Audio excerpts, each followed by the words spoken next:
Most countries require you to have a valid visa if you are there for business purposes or planning to work there.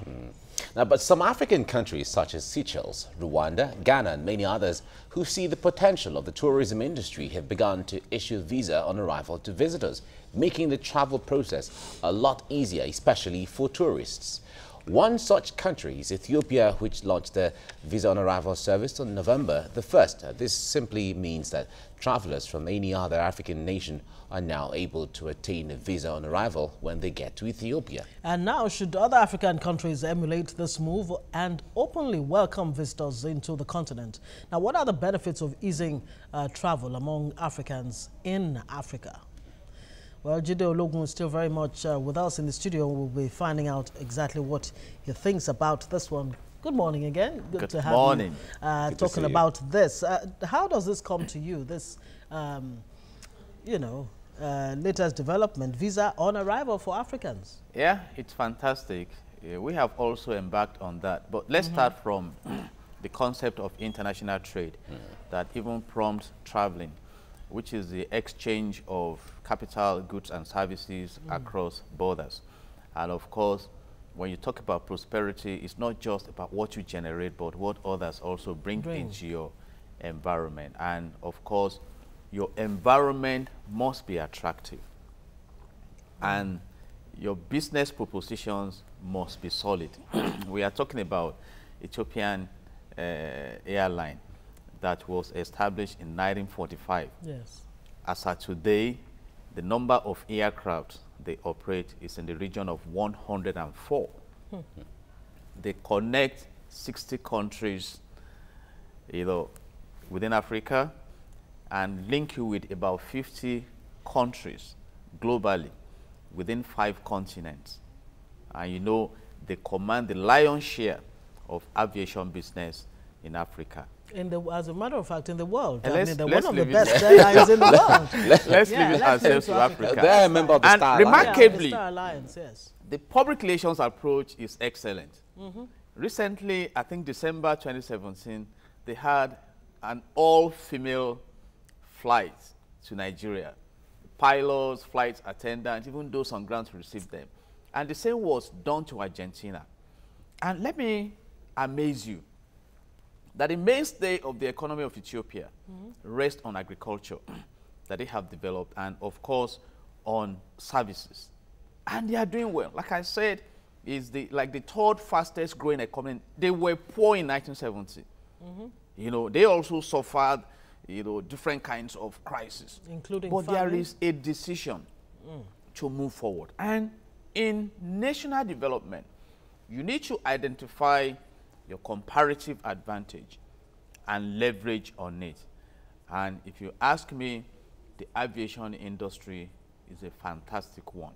And, and we've not been able to take advantage of that.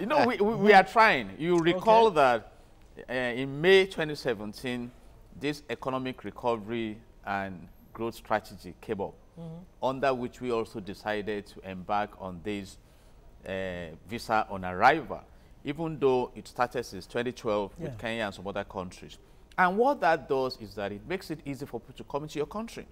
But why are they coming into your country? That is important.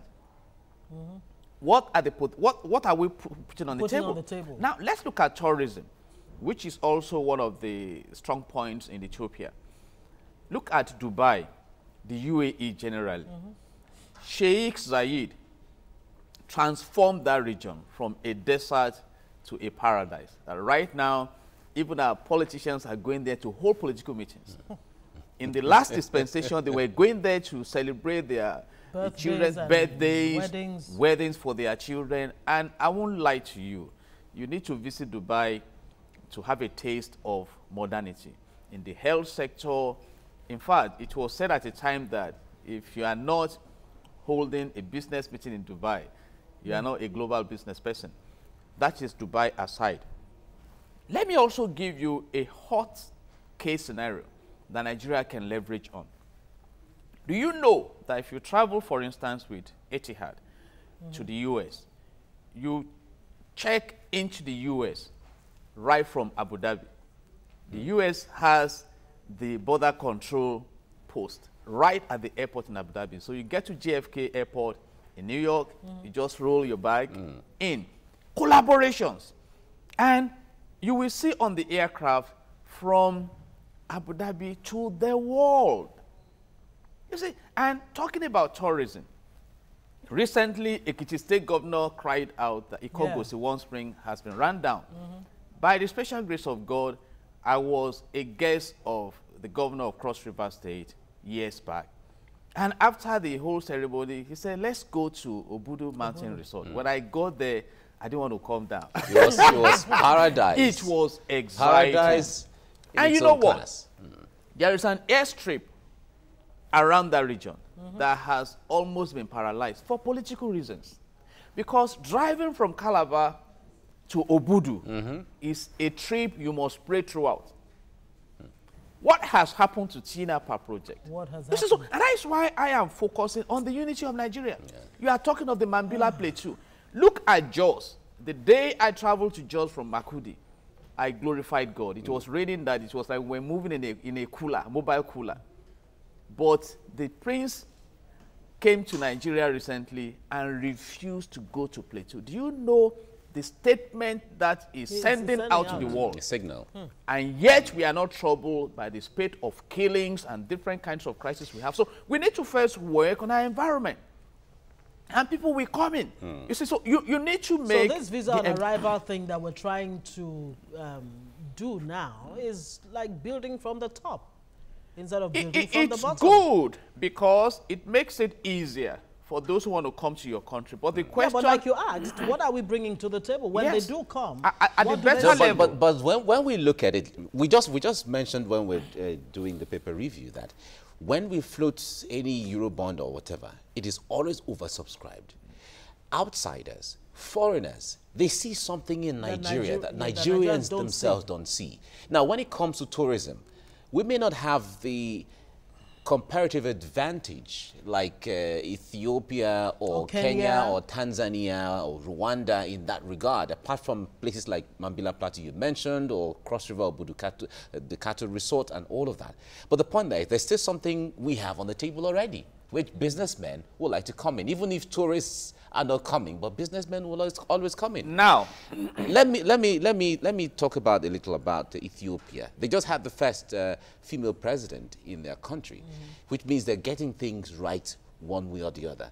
But when it comes to the challenge of, say, because African Union has said, according to the Agenda 2063, they want all Africans to be able to travel to any part of Africa on arrival without visas. But it is taking some countries a long while to adopt this process. While others are going ahead. What really are the challenges of opening up this space for that? Ignorance and knowledge. And maybe suspicion. Priorities. You see, why am I coming into your country? Let's take a case study. You look at Benin Republic. You don't even need a visa to go from Nigeria. Let me assure you that if Nigerians don't go to Benin Republic in 2 weeks, it will collapse to do business, the president will visit Nigeria. So why have we exposed our economy to that level of leakage? You know, when we are so blessed in this country. Right now we are talking about oil theft. We are talking about piracy on our waters. We cannot even say how many barrels of crude so there are several issues. So if we can harmonize all this, no country of the world can ignore Nigeria in terms of potential. But how many of them want to come? Let me excite you. We got to Niagara, Ontario in Canada. I was amazed. 24/7 business. You see tourists from all over the world. And you can imagine how much they are bringing into that economy. In fact, some car parks, you need up to $10 to park your car for about 3 or 4 hours. Different kinds of businesses going on. And to support it, during summer, from around 10 p.m. to 10:15, there will be fireworks. and you can be sure of security. And I understand that in Niagara Falls alone, about 10,000 megawatts of hydroelectricity is generated. So you see industries around. And New York also has that aspect, but they are not emphasizing it like Canada. Yes. So it's what you have that you project to the world. You see, so what exactly are we focusing on? Are we going to leverage on our oil and gas that, okay, Nigeria has crude oil and gas. Come and look at what we have achieved through technology. We have refineries in all the local government areas in the country. Modular refinery can achieve that. And it was one of the promises that there would be, there was this promise in 36 states of the, when we deliberately embark on it, let me tell you, somebody warned me when I was growing up that you can play now and pay later, or pay now and play later. I think we need to repent as a people. Pay now to play later. Can we deliberately channel our resources to develop the national capacity that the generation to come will bless us for? I told you about the UAE. I wish we had enough time, Barrister Jide Ologun. I mean, it's so exciting listening to you talk about all of this. So much that I mean, the journey definitely, from what you're saying, is very... It's a long journey, I must say, for Nigeria. We have to get there. Thank you so much for joining us this morning. Thank you. We Thank hope you to see God you bless sooner Nigeria. than later. Yes, God bless Nigeria. Thanks for saying that.